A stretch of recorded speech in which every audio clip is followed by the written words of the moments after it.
ವಾಣಿಜ್ಯ ನಗರಿ ಹುಬ್ಬಳ್ಳಿ ಮತ್ತು ವಿದ್ಯಾಕಾಶಿ ಧಾರವಾಡದ ನಡುವೆ ಪ್ರತಿನಿತ್ಯ ಸಾವಿರಾರು ಜನರ ಓಡಾಟವನ್ನ ಮಾಡ್ತಾ ಇರುವಂತದ್ದು. ಬೇರೆ ಬೇರೆ ಭಾಗಗಳಂದ್ರೆ ರಾಜ್ಯದ ಬೇರೆ ಬೇರೆ ಭಾಗಗಳಿಂದ ಪ್ರತಿನಿತ್ಯ ಅವಳಿ ನಗರಕ್ಕೆ ಸಾವಿರಾರು ಜನರು ಬರ್ತಾರೆ.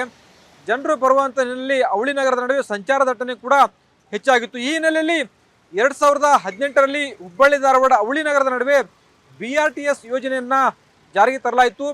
ದಕ್ಷಿಣ ಭಾರತದಲ್ಲೇ ಮೊದಲ ಯೋಜನೆ ಅನ್ನೋ ಹೆಗ್ಗಳಿಕೆಯನ್ನ ಈ BRTS ಯೋಜನೆ ಪಡೆದುಕೊಂಡಿತ್ತು.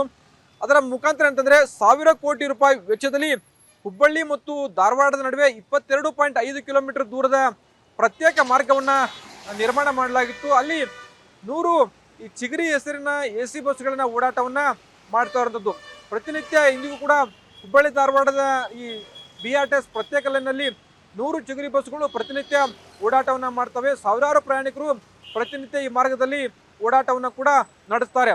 ಆದರೆ ಇದೇ BRTS ಚಿಗರಿ ಬಸ್ನ ಓಡಾಟದಿಂದಾಗಿ ವಾಯುವ್ಯ ಕರ್ನಾಟಕ ರಸ್ತೆ ಸಾರಿಗೆ ಸಂಸ್ಥೆಗೆ ದೊಡ್ಡ ಮಟ್ಟದ ಲಾಸ್ ಉಂಟಾಗ್ತಾ ಇರೋಂಥದ್ದು.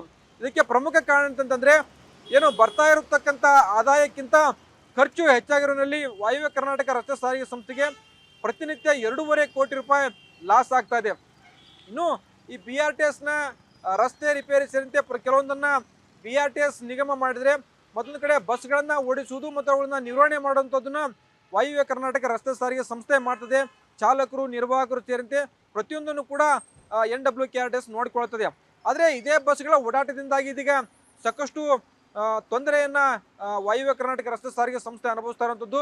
2018ರಿಂದ ಇಲ್ಲಿವರೆಗೆ ಸರಿಸುಮಾರು 150ಕ್ಕೂ ಹೆಚ್ಚು ಕೋಟಿ ಹಣ BRTSನಿಂದಾಗಿ ಬರಬೇಕಾಗಿದೆ. ಈ ಹಣವನ್ನ ನೀಡಿ ಅಂತೇಳಿ ನಗರಾಭಿವೃದ್ಧಿ ಇಲಾಖೆಗೆ ವಾಯುವ್ಯ ಕರ್ನಾಟಕ ರಸ್ತೆ ಸಾರಿಗೆ ಸಂಸ್ಥೆ ಅಧಿಕಾರಿಗಳು 10 ಬಾರಿ ಪತ್ರವನ್ನ ಬರೆದಿದ್ದಾರೆ. ಯಾಕಂತಂದ್ರೆ ಒಂದು ಕಡೆ ಪ್ರತಿ ಕಿಲೋಮೀಟರ್ಗೆ 80 ರೂಪಾಯಿ ಖರ್ಚಾದ್ರೆ ಬರ್ತಾ ಇರತಕ್ಕಂಥ ಆದಾಯ ಕೇವಲ 50 ರೂಪಾಯಿ. ಈ ಎರಡು ಅಂದ್ರೆ ಈ ಪ್ರತ್ಯೇಕ ಮಾರ್ಗದಲ್ಲಿ ಚಿಗರಿ ಬಸ್ಗಳು ಓಡಾಡ್ತಾ ಇರುವಂಥದ್ದು ಅವೆಲ್ಲವೂ ಕೂಡ AC ಬಸ್ಗಳಾಗಿರುವಂಥದ್ದು.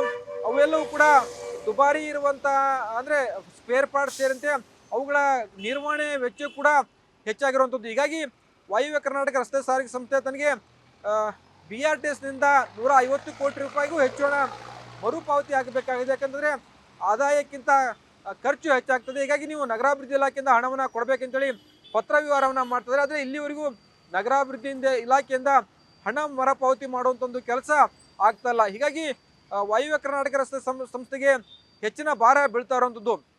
ಈ ಮೊದಲೇ ವಾಯುವ್ಯ ಕರ್ನಾಟಕ ರಸ್ತೆ ಸಾರಿಗೆ ಸಂಸ್ಥೆ ಲಾಸ್ನಲ್ಲಿರುವಂಥದ್ದು. ಆದಾಯ ಮತ್ತು ಖರ್ಚಿಗೆ ಸಾಕಷ್ಟು ವ್ಯತ್ಯಾಸ ಇರುವಲ್ಲಿ ಸಾವಿರಾರು ಕೋಟಿ ರೂಪಾಯಿ ಲಾಸ್ ಇದೆ.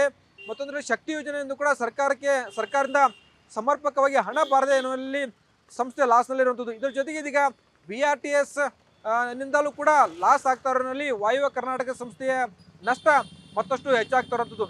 ಇದೇ ಕಾರಣದಿಂದಾಗಿ ಈ BRTSನಲ್ಲಿ ಓಡಾಡ್ತಕ್ಕಂಥ ಚಿಗರಿ ಬಸ್ಗಳ ನಿರ್ವಹಣೆ ಕೂಡ ಸಾಕಷ್ಟು ಕಷ್ಟ ಆಗ್ತಾ ಇರುವಂಥದ್ದು. ಯಾಕಂತಂದ್ರೆ ಅನೇಕ ಕಡೆ ಚಿಗರಿ ಬಸ್ಗಳು ಕೆಟ್ಟು ನಿಲ್ತಾ ಇರುವಂಥದ್ದು.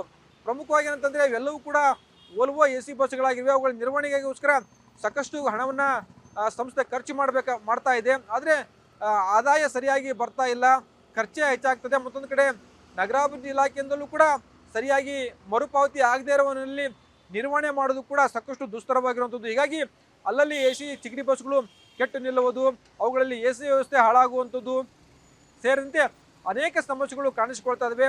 ನಿರ್ವಹಣೆ ಕೂಡ ಸರಿಯಾಗಿ ಆಗ್ತಾ ಇಲ್ಲ. ಹೀಗಾಗಿ ಸಾರ್ವಜನಿಕರು ಆಕ್ರೋಶವನ್ನು ವ್ಯಕ್ತಪಡಿಸಿದರೆ ನೀವು ಯೋಜನೆಯನ್ನ ಜಾರಿಗೊಳಿಸಿರಿ. ಇದು ದಕ್ಷಿಣ ಭಾರತದ ಮೊದಲ ಯೋಜನೆ. ಈ ಯೋಜನೆಯಲ್ಲಿ ಸಾಕಷ್ಟು ನ್ಯೂನತೆಗಳು ಇದೀಗ ಕಾಣ್ತಾ ಇದ್ದಾವೆ.